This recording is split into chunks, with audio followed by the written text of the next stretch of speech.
신명기 11편 1절에서 6절로 계명을 항상 지키라. 계명을 지킨다는 것은 계명 자체에 대한 순종 이전에 하나님을 사랑하고 신뢰하는 것이 선행되어야 합니다. 하나님께 대한 사랑과 신뢰가 있을 때 비로소 진정한 순종이 가능한 것입니다. 그런즉 내 하나님 여호와를 사랑하여 그 직임과 법도와 규례와 명령을 항상 지키라. 1절 말씀입니다. 사랑과 신뢰가 계명을 자발적으로 지키게 하는 기초이며 시작입니다. 첫 번째로 의의 근원이신 하나님입니다. 의의 근원이신 하나님, 의의 하나님이 되겠습니다. 하나님의 의는 하나님의 조덕적 속성에 해당하는 것으로서 성결하신 성품에 준하는 하나님의 활동 기준을 말합니다.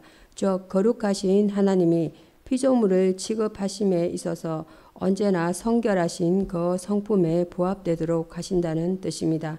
그러므로 하나님의 의는 성결하신 하나님의 활동 기준이며 하나님은 이 의의 곧 전능하신 이 의의 기준에 의하여서 이 세상을 다스리고 계시는 것입니다. 주 하나님 곧 전능하신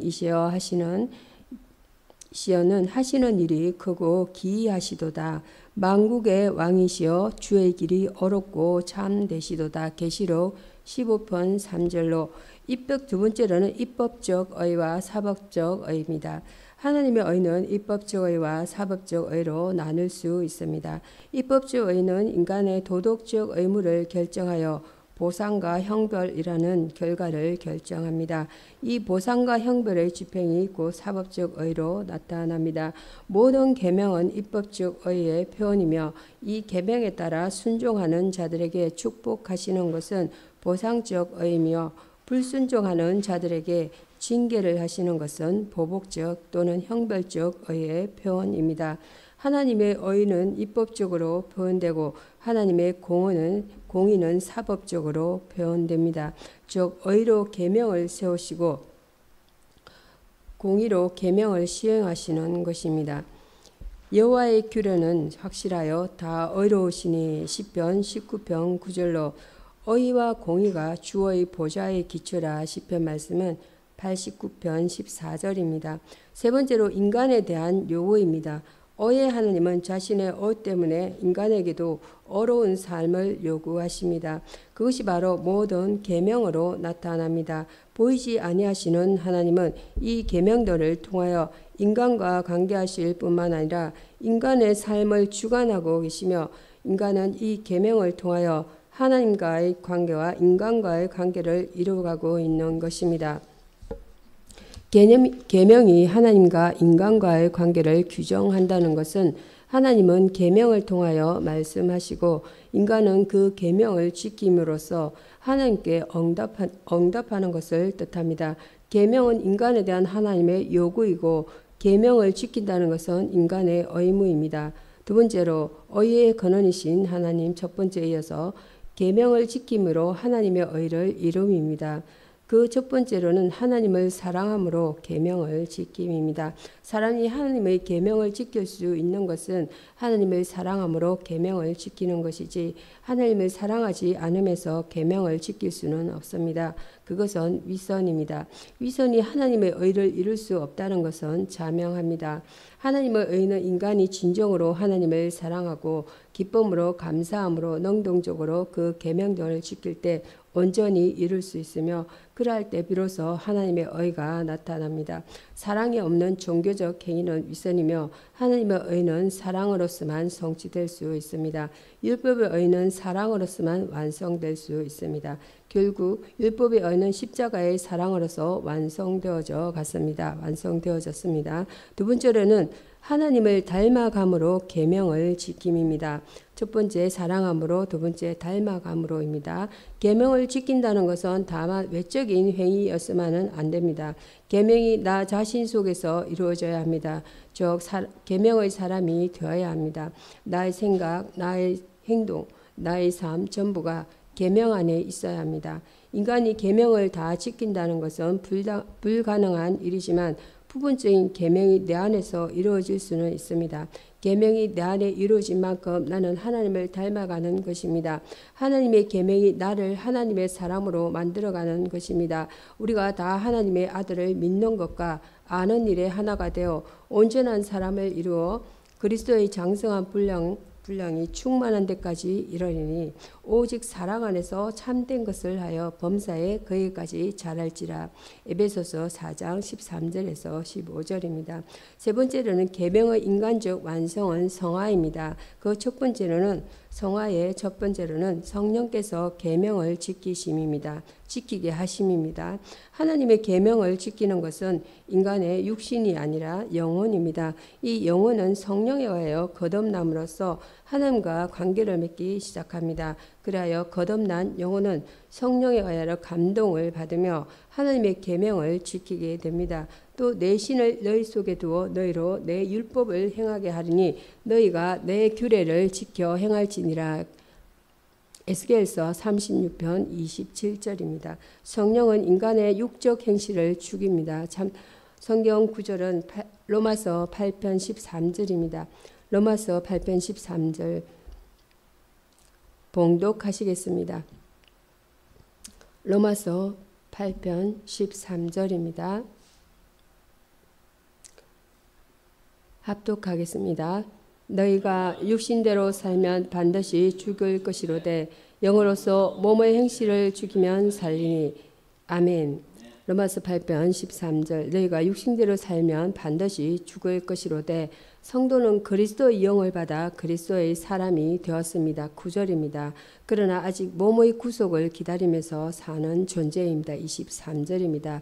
이 사실을 모르고 절망 가운데서 고민하다가 육신에게 져서 자신이 하나님의 자녀가 될 수 없는 것으로 판단하여 믿기 이전의 삶으로 돌아가 버리는 잘못을 범하지 말아야 합니다.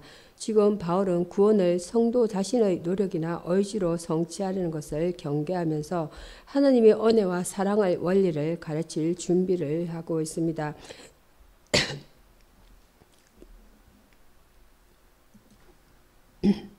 영으로서 몸의 행실을 죽이면 살리니 최후 승리는 성도 자신의 의지에 의해서가 아니라 하나님께서 직접 얻게 해주시는 것입니다.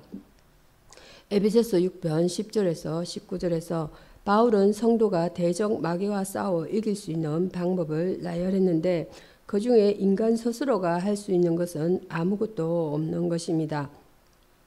그 모든 것은 오직 하나님께서 준비해 주신 것뿐입니다. 만일 이러한 바울의 의도를 파악하지 못하고 본질의 인간의 노력과 연관지어 이해하면 새로운 율법주의에 빠지게 됩니다. 오순절 성령의 역사뿐 아니라 교회사 전체에 있어서도 성령의 역사는 성도의 어떤 노력이나 의지 여하에 따라 된 것이 아니라 오직 하나님의 은혜로서 하나님이 원하시는 바에 의해 된 것이었습니다. 그러므로 본절은 성도가 그리스도 안에 머물 때에 당연히 주어지는 것을 의미합니다. 그럼에도 불구하고 성령으로서 몸의 행실을 죽이면 살 것이란 말씀을 인간의 노력과 행위의 차원에서 이해한다면 7편 24절과 같은 비참한 상태에 빠져 몸부림치게 될 것입니다. 성령은 고린도전서 2장 10절 말씀에 성령은 인간으로 하여금 하나님의 기쁜 뜻을 이해하게 하시고 고린도전서 2장 10절 말씀 합독하시겠습니다. 고린도전서 2장 10절 오직 하나님의 성령으로 이것을 우리에게 보이셨으니 성령은 모든 것 곧 하나님의 기쁜 것까지도 통달하시느니라. 아멘. 고린도전서 2장 10절에 오직 하나님이 성령으로 이것을 우리에게 보이셨으니 헬라어 되는 그러나라는 뜻이겠습니다. 헬라어 되로 되어 있고 가르는 헬라어 가르는 왜냐하면으로 되어 있습니다. 에이렌더라는 분이 개역 성경의 되를 취하여 본절을 구절과 역적 관계로 보았습니다. 그리고 헬라어 본문에는 우리에게 해민, 우리가 문장의 초두에 나와 특히 강조되고 있습니다. 에베소서 3장 5절입니다. 성경 말씀 에베소서 3장 5절. 이제 그의 거룩한 사도들과 선지자들에게 성령으로 나타내신 것 같이 다른 세대에서는 사람의 아들들에게 알리지 아니하셨으니. 아멘. 이 세상의 관원들이 깨닫지 못했던 하나님의 깊은 지혜가 선지자들과 사도들에게 에베소서 3장 5절 말씀에 보면 이제 그의 거룩한 사도들과 선지자들에게 성령으로 나타내신 것 같이 다른 세대에서는 사람의 아들들에게 알리지 아니하셨으니. 에베소서 3장 5절. 이제 그의 거룩한 사도들과 선지자들에게 나타내신 것과 같이 본질은 영원 전부터 감추어졌던 비밀이 로마서 16편 25절이 되겠습니다. 이제 그리스도를 통한 하나님의 은혜로 유대인들과 이방인들 사이에 밝히 드러났음을 시사합니다. 이제는 그리스도께서 죽으시고 부활하신 결정적인 때를 가리키는 것으로서 초기 교회 당시부터 현재의 시대까지를 의미한다고 볼 수 있습니다. 당시의 한편 골로새서에서는 이 비밀이, 골로새서 말씀 보겠습니다. 이 비밀이 성도들에게 계시되었다고 되어 있는 반면 골로새서 1편 26절 말씀입니다. 골로새서 1편 26절.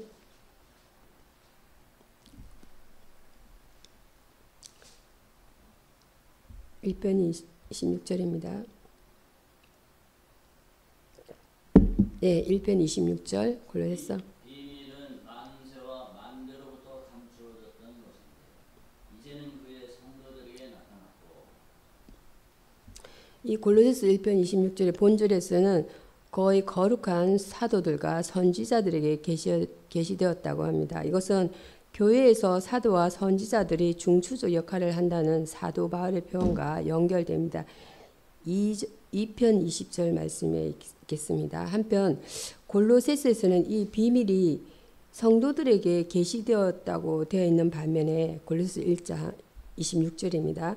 본절에서는 거의 거룩한 사도들과, 에베소서 3장에서는 5절에서는 거의 거룩한 사도들과 선지자들에게 계시되었다고 합니다. 이것은 2장 20절입니다. 이것은 교회에서 사도들과 선지자들이 중추적 역할을 한다는 사도 바울의 표현과 연결되고 있습니다. 사도들과 선지자들을 수식하는 거룩한은 하나님에게 구별됨을 의미하는 것으로 사도들과 선지자들이 계시를 받기 위해 하나님에게 구별된 하나님의 특별한 사신과 도구임을 시사합니다. 베드로후서 1장 21절입니다.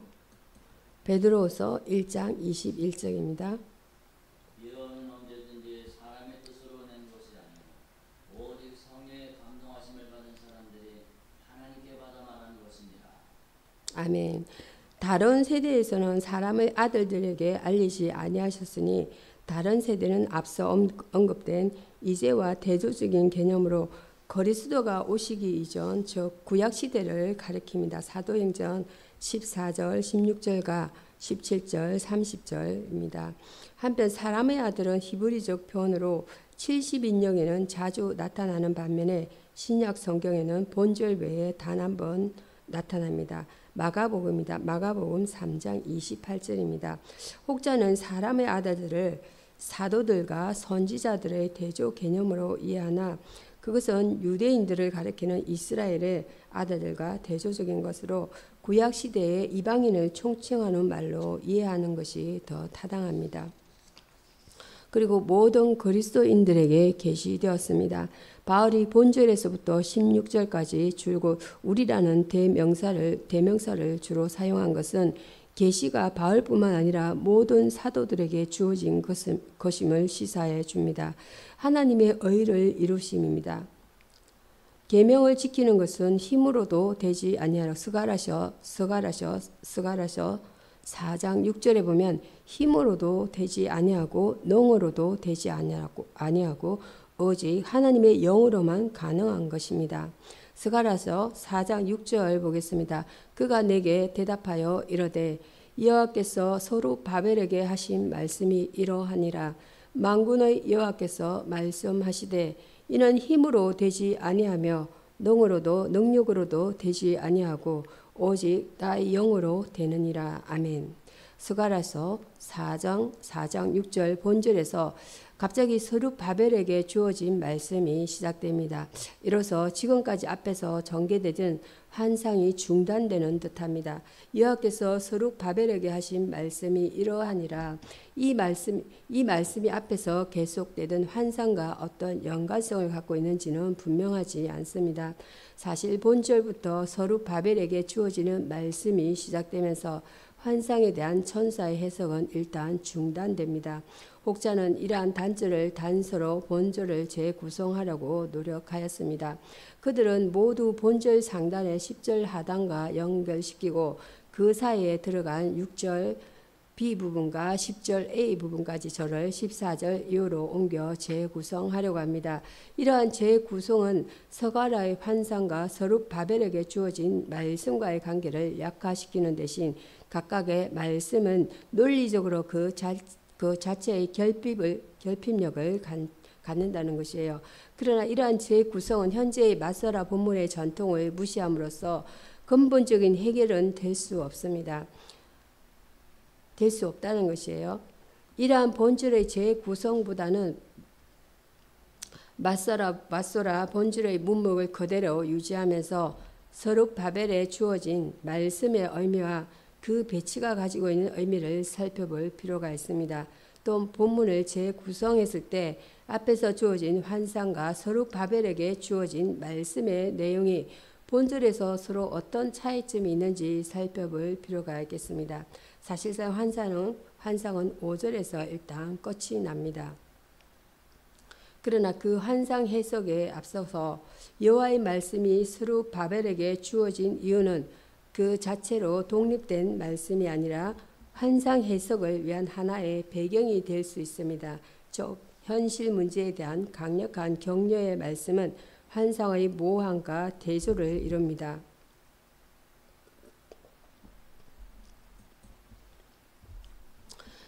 현실은 머릿줄을 놓고 다림줄을 내리는 등 7절에서 10절입니다. 극히 적은 일들로 구성된 반면에 스가랴의 환상은 순금과 금기름과 충만의 수와 감람나무 등이 조화를 이루고 있습니다. 2절 스가랴서 4장 2절 3절 12절입니다. 이러한 극명한 대조를 통해 장차 생기게 된 영적인 성전 공동체의 역할에 대한 이상을 나타내고 있습니다. 즉 그리스도의 도래로 인해서 형성된 신약의 구속받은 공동체를 가리킵니다. 신약 교회는 예배와 제의로 강화될 하나님의 백성을 가리키는 점에서 성전 공동체이며 스가랴가 환상으로 본 등장대로 비유되기도 합니다. 계시록 1장 1편 20절입니다. 이러한 대조 외에도 성령의 상징인 기름과 성전 건축에서 성령의 역사를 언급하는 것은 충분히 유사성을 가지고 있습니다. 그뿐 아니라 스룹바벨로 대표되는 직분과 감람나무도 그 역할에 있어서 유사성을 가지고 있습니다. 이는 힘으로 되지 아니하며 능력으로 되지 아니하고 오직 나의 영으로 되느니라. 하나님의 백성은 생명을 공급하는 거룩한 직분을 통해 그 공동체가 성장해 간다고 유추해 볼 수 있습니다. 사실상 모세 시대의 장막 건립에도 성령의 역할은 충분히 언급되었습니다. 출애굽기 31편 2절에서 3절 내용 보겠습니다. 장인인 부살렐에게 하나님의 영이 충만하였다. 출애굽기 31편 2절에서 3절입니다. 31편 2절 보겠습니다. 내가 유다 집파 훌의 자손자여 우리의 아들인 부살렐을 지명하여 부르고 출애굽기 31편 3절입니다. 하나님의 영을 그에게 충만하게 하여 지혜와 총명과 지식과 여러 가지 재주로 이렇게 말씀하고 있습니다. 출애굽기 31편 2절에 보면 훌과 아멜렉 전투 시 아론과 함께 모세의 팔을 들어 올린 자입니다. 훌은 아멜렉 전투에 아론과 함께 모세의 팔을 들어 올린 자라고 말씀합니다. 17편 10절에서 24편 14절 내용입니다. 부살렐이라는 사람에 대해서 보겠습니다. 하나님의 보호 아래 있는 자라는 그런 뜻입니다. 유다의 6대손 유다 육대손 유다 베레스, 그리고 헤스론과 갈렙 다음에 훌입니다. 그리고 우리 부살렐입니다. 이렇게 육대손입니다. 유다의 육대손이자 이렇게 해서 부살렐은 육대손입니다. 유다의 육대손. 우리의 아들로서 우리의 아들입니다. 역대상 2편 3절에서 30절까지입니다. 성막 건축과 기구 제작의 책임자로 임명받았습니다. 그러므로 본서 35장 이하에서는 다른 건축자들의 이름에 앞서 35장 30절과 36편 1절과 2절입니다. 출애굽기 35편입니다. 출애굽기 말씀 35장 30절입니다. 모세가 이스라엘 자손에게 이르되 볼지어다 여호와께서 유다 집파 훌의 손자여 우리의 아들인 보살렐을 지명하여 부르시고. 출애굽기 36편 1절입니다. 보살렐과 오홀리압과 및 마음이 지혜로운 사람 곧 여호와께서 지혜와 총명을 쏟아 부으사 성소에서 모든 일을 할 줄 알게 하신 자들은 모두 여호와께서 명령하신 대로 할 것이니라. 출애굽기 36편 2절 말씀에 모세가 보살렐과 오홀리압과 및 마음이 지혜로운 사람 곧 마음에 여호와께로부터 지혜를 얻고 와서 그 일을 하려고 마음에 원하는 모든 자를 부르매 이렇게 말씀하고 있습니다. 때로는 단독으로 그 이름이 자주 언급됩니다. 37편 1절과 38편 22절입니다. 출애굽기 37편 1절 말씀에 보살렐이 조각목으로 궤를 만들었으니 길이가 2규빗 반이요 너비가 1규빗 반과 높이가 1규빗 반이며. 출애굽기 37편 1절에는 부살렐 성물 제작에 있어 부살렐은 오홀리압과 더불어 구체적으로 그 이름이 언급된 사람입니다. 36편 1절입니다. 이것은 그가 성막 중 가장 중요시되는 법궤를 만든 사람이었기 때문인데 그는 하나님의 지혜로 충만한 당대 최고의 장인이었습니다. 조각모로 궤를 만들었으니 법궤에 대한 언급입니다. 시편 기자는 법궤를 가리켜 주의 건농의 궤라고도 일컬었는데 시편 132편 8절이 되겠습니다. 이는 법궤가 건농의 하나님께서 이스라엘과 동행하시며 늘 도와주는 상징물이기 때문입니다.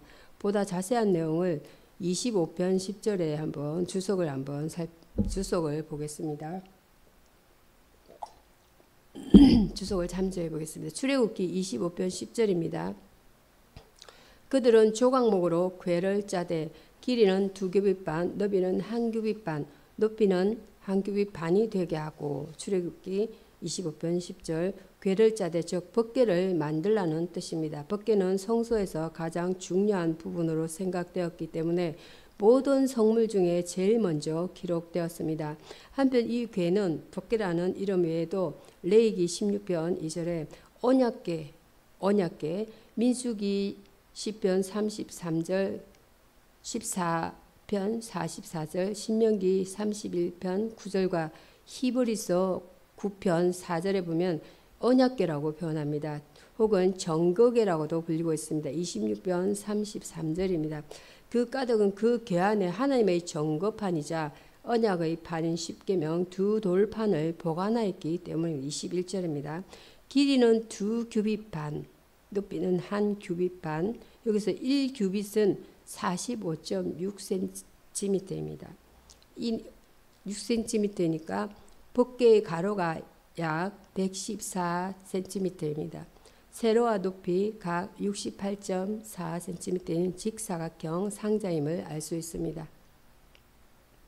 출애굽기 38편 22절로 유다 집파 훌의 손자여 우리의 아들인 부살렐은 여호와께서 모세에게 명령하신 모든 것을 만들었고. 출애굽기 38편 22절로 부살렐, 오홀리압 성막 건축의 실무를 맡아 간장했던 두 주역들이다 이렇게 말씀합니다. 31편 1절에서 6절과 37편 1절 말씀에 내용이 되어 있습니다.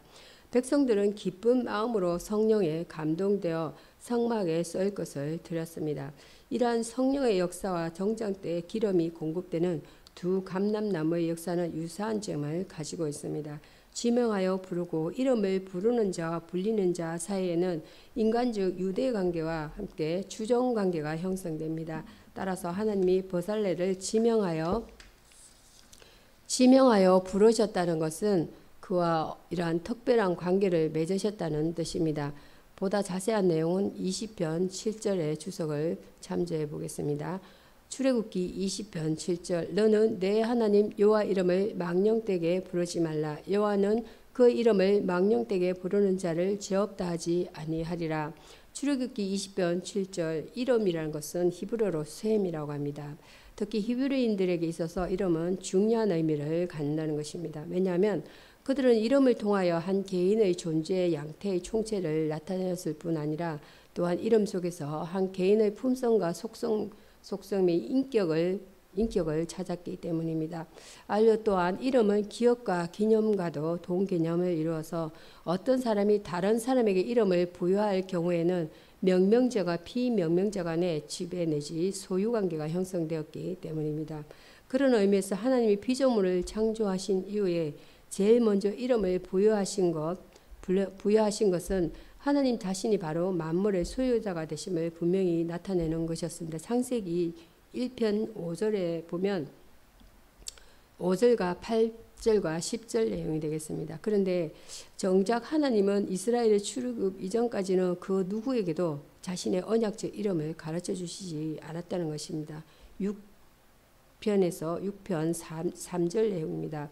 오히려 이름을 묻는 야곱에게 그 대답을 거절하기까지 하셨습니다. 창세기 32편 29절 말씀해 보면 그러나 출애굽 사건을 통해 비로소 하나님은 여호와라는 당신의 이름을 가르쳐 주심으로써 그 이름을 통해 이스라엘이 당신의 사랑과 구원을 기억하도록 하셨습니다.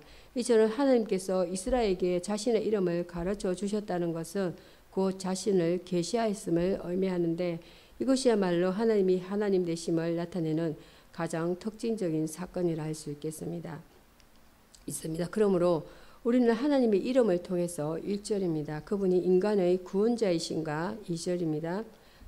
인간의 지배자와 소유자이심 그리고 3절에 보면 인간을 찾아오셔서 스스로를 계시하는 자이심을 알 수 있습니다. 6편 2절입니다. 망령되게라는 말은 히브리서 라사여라고 합니다. 강한 부정을 나타내는 라와 함께 쓰인 샤웨는 낭비된 것, 무질서한 것, 소모하는 것을 뜻합니다. 따라서 이 말은 헛되이 쓸데없이 함부로라는 번역하는 것이 좋습니다. 이런 의미에서 셋째 계명은 여호와의 성호를 경외하라는 계명입니다. 즉 하나님은 자신의 여러 이름을 통해 당신의 품성과 속성을 인간들에게 계시하셨습니다. 그러므로 하나님의 이름은 그분의 존재와 영광을 직접 상징합니다. 따라서 인간은 마땅히 순수하고도 진실한 기도와 찬양과 그리고 감사 등의 그 이름을 합당히 사용하여 영광을 돌려야 하며 저주나 악당 그리고 농담이나 희롱 등에 함부로 그 이름을 발설해서는 안 되는 것입니다. 부르지라는 것은 히브리어 티샤라고 합니다. 들어올리다, 취하다, 테이크입니다.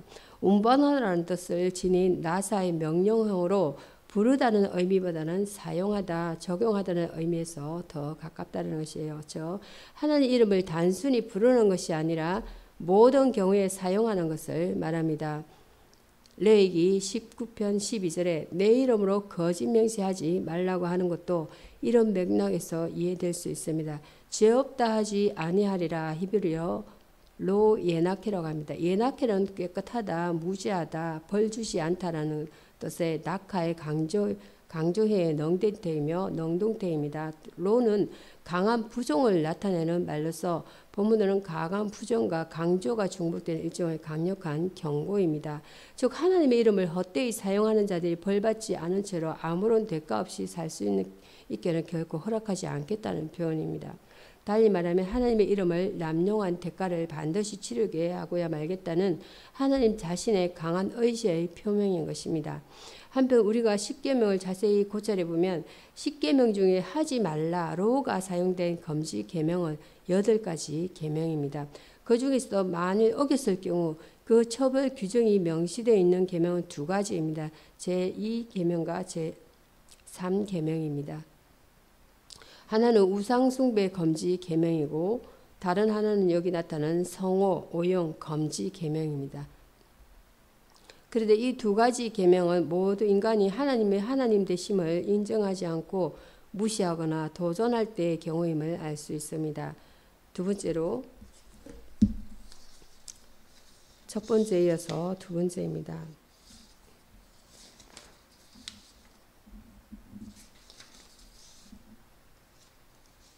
계명의 인간적 완성의 성화임에서 세 번째 성화임에서 두 번째 계명을 지키고 하나님의 이름을 이루고 첫 번째로는 어의의 근원이신 하나님에 대해서 말씀드렸습니다. 어의의 근원이신 하나님은 어의의 하나님에 대해서 말씀을 드렸습니다. 두 번째로 계명을 지킴으로 하나님의 어의의 이름에 대해서는 하나님을 사랑함으로 계명을 지킴입니다. 그리고 세 번째 계명의 인간적 완성은 성화입니다. 첫 번째로 성령께서 계명을 지키게 하심입니다. 두 번째, 이렇게 성령께서 계명을 지키게 하심에 대한 성경 구절이나 내용을 이렇게 해석하고 살펴 고찰해 보았습니다. 두 번째로서 성화됨으로써 계명을 완성시킴인데 인간이 하나님을 계명을 완성시킬 수 있는 길은 인간의 심성 가운데 성령의 열매를 맺게 하는 일입니다. 우리 성도님들도 우리가 성령의 열매를 맺을 수 있기를 바랍니다.